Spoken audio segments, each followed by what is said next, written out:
Olá, meus nobres estudantes que estão se preparando para o Exame Nacional do Ensino Médio.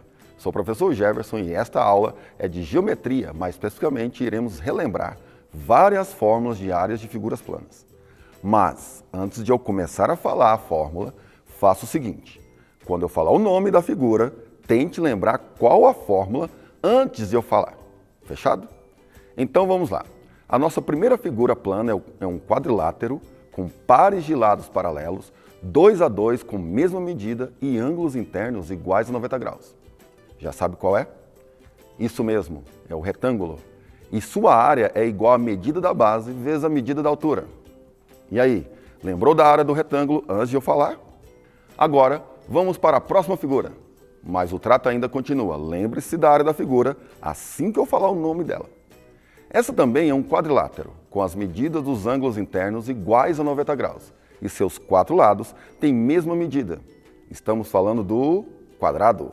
A área do quadrado também é a base vezes a altura. Mas, como a base e a altura são iguais, chamamos ele de L, a medida de cada lado. Por isso, a área é lado vezes lado ou lado ao quadrado. Nossa próxima figura também é um quadrilátero, com pares de lados paralelos, 2 a 2 com mesma medida. Estou falando do paralelogramo. Assim, da mesma forma que calculamos a área do retângulo, a área do paralelogramo é igual à medida da base vezes a medida da altura. Essa nossa figura agora é um quadrilátero, mas a diferença agora é que ele apresenta apenas um par de lados paralelos. Esses lados paralelos são as bases dessa nossa figura. Estamos falando do trapézio, que pode ser trapézio isósceles, os lados não paralelos têm a mesma medida. Trapézio retângulo apresenta 2 ângulos de 90 graus e o trapézio escaleno, seus 4 lados têm medidas diferentes. A área do trapézio é igual à medida da base maior mais a medida da base menor vezes a altura, tudo dividido por 2. Nosso próximo quadrilátero também tem lados todos com a mesma medida. Talvez você já está se perguntando, mas já falou do quadrado? Pois bem, nesse quadrilátero, as medidas dos ângulos internos não precisam ser necessariamente iguais a 90 graus. Esse é o losango. No losango, temos as medidas das duas diagonais, uma diagonal maior e uma diagonal menor. Assim, a área do losango é igual à medida da diagonal maior vezes a medida da diagonal menor. Tudo dividido por 2. Agora, vamos tratar dos triângulos. Para o triângulo, existem algumas formas de calcular sua área, além da convencional. Vamos a ela. A área de um triângulo qualquer, dada a sua altura e a base, a área desse triângulo é igual à medida da base vezes a medida da altura, tudo dividido por 2. Agora, se um triângulo for dada a medida de um dos seus ângulos e as medidas dos lados adjacentes a esse ângulo, temos que a área é igual a A vezes B vezes o seno do ângulo, tudo dividido por 2. E se um triângulo for dada apenas as medidas de seus lados, ainda assim, conseguimos calcular a área desse triângulo.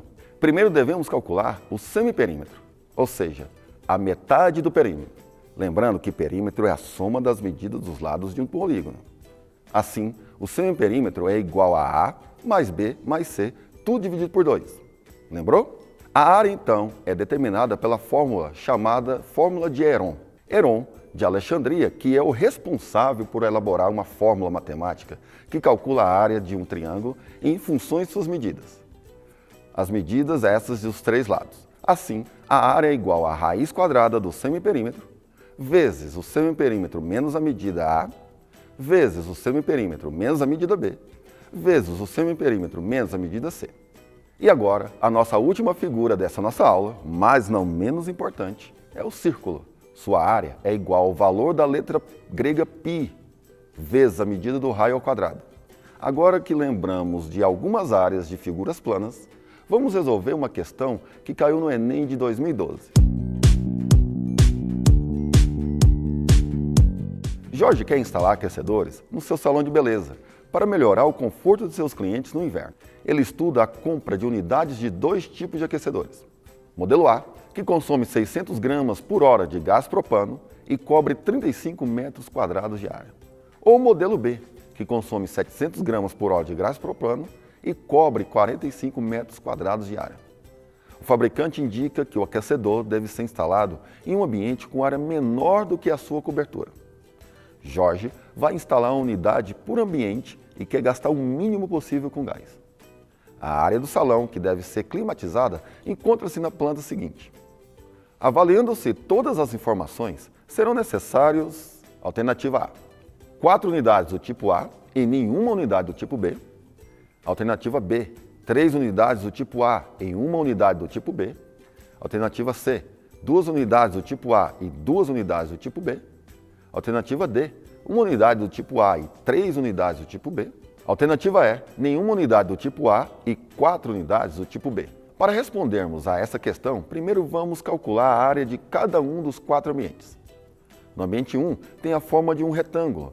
Logo, a área é igual à medida da base vezes a medida da altura, ou seja, 8 vezes 5. Assim, a área é igual a 40 metros quadrados. No ambiente 2, veja que a altura é 14 menos 8. 14 menos 8 dá 6.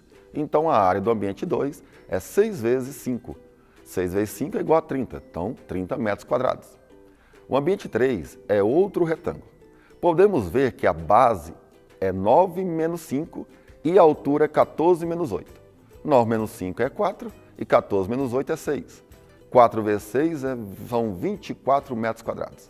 E a área do ambiente 4 é a área de um trapézio, onde a altura é a distância entre as bases. Então, a altura é 7 metros, a base maior é 6 e a base menor é 4. Logo, a área do trapézio é 6 mais 4, que dá 10, vezes 7, 70, tudo dividido por 2. 35, então a área do ambiente 4 é igual a 35 metros quadrados. Voltando ao enunciado, temos que o modelo A cobre 35 metros quadrados e o modelo B cobre 45 metros quadrados. Portanto, como o Jorge quer gastar o mínimo com gás, ele deverá instalar 2 unidades do tipo A, ambientes 2 e 3, e 2 unidades do tipo B, ambientes 1 e 4. Gabarito, letra C, 2 unidades do tipo A e 2 unidades do tipo B. Gente, foi lindo e até a próxima aula. Bom, por hoje é só, mas semana que vem te espero aqui na tela da TBC para mais uma edição do Goiás Bem no Enem. Lembrando você que dia 20 de maio começa a solicitação de atendimento por nome social. E dia 23 termina o período para o pagamento da taxa de inscrição. Um grande abraço, tchau e até mais!